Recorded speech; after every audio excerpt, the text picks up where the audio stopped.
ಎಲ್ಲರ ಮುಂದೆ ತ್ರಿವಿಕ್ರಮ್ಗೆ ಚಳಿ ಬಿಡಿಸಿದ ಭವ್ಯ.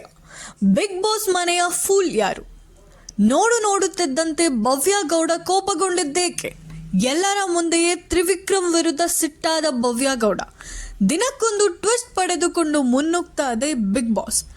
ಬಿಗ್ ಬಾಸ್ ಮನೆಯಲ್ಲಿ ಇಷ್ಟು ದಿನ ಫ್ರೆಂಡ್ಸ್ ಆಗಿದ್ದವರು ವೈರಿಗಳಾಗ್ತಿದ್ದಾರೆ. 85ನೇ ದಿನಕ್ಕೆ ಕಾಲಿಡ್ತಾ ಇರೋ ಬಿಗ್ ಬಾಸ್ ದಿನಕ್ಕೊಂದು ಟ್ವಿಸ್ಟ್ ಪಡೆದುಕೊಂಡು ಮುನ್ನುಗ್ತಾ ಇದೆ.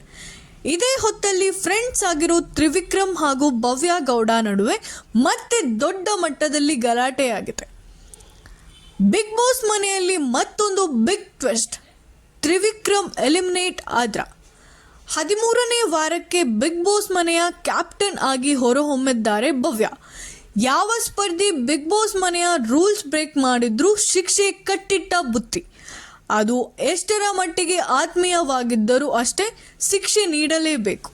ಇನ್ನು ಕಳೆದ ಸಂಚಿಕೆಯಲ್ಲಿ ಬಿಗ್ ಬಾಸ್ ಮನೆಯ ಮುಖ್ಯ ನಿಯಮವನ್ನು ತ್ರಿವಿಕ್ರಮ್ ಬ್ರೇಕ್ ಮಾಡಿದ್ದಾರೆ. ಬಿಗ್ ಬಾಸ್ ಮನೆಯಲ್ಲಿ ಯಾವ ಸ್ಪರ್ಧಿಯೂ ಲೈಟ್ ಆಫ್ ಆಗುವ ಮುನ್ನ ಮಲಗುವಂತಿಲ್ಲ ಎಂಬ ನಿಯಮ ಇದೆ. ಆದರೆ ಇದನ್ನು ಮೀರಿ ತ್ರಿವಿಕ್ರಮ್ ಬಿಗ್ ಬಾಸ್ ಮನೆಯಲ್ಲಿ ಲೈಟ್ಸ್ ಆಫ್ ಆಗುವ ಮುನ್ನ ಮಲಗಿಕೊಂಡು ರೂಲ್ಸ್ ಬ್ರೇಕ್ ಮಾಡಿದ್ದಾರೆ. ಹೀಗಾಗಿ ಕ್ಯಾಪ್ಟನ್ ಭವ್ಯ ಗೌಡ ತ್ರಿವಿಕ್ರಮ್ಗೆ ಶಿಕ್ಷೆ ಕೊಟ್ಟಿದ್ದಾರೆ. ಒಂದು ಬೌಲ್ನಲ್ಲಿ ನೀರನ್ನು ತುಂಬಿ 2 ಗ್ಲಾಸ್ನಲ್ಲಿ ಸ್ಪೂನ್ನಿಂದ ಹಾಕಬೇಕು ಅಂತ ಭವ್ಯ ಗೌಡ ತ್ರಿವಿಕ್ರಮ್ಗೆ ಶಿಕ್ಷೆ ಕೊಟ್ಟಿದ್ದಾರೆ. ಇಷ್ಟಕ್ಕೆ ಕೋಪಗೊಂಡ ತ್ರಿವಿಕ್ರಮ್ ಭವ್ಯ ಗೌಡ ಮೇಲೆ ಸಿಟ್ಟಾಗಿದ್ರು.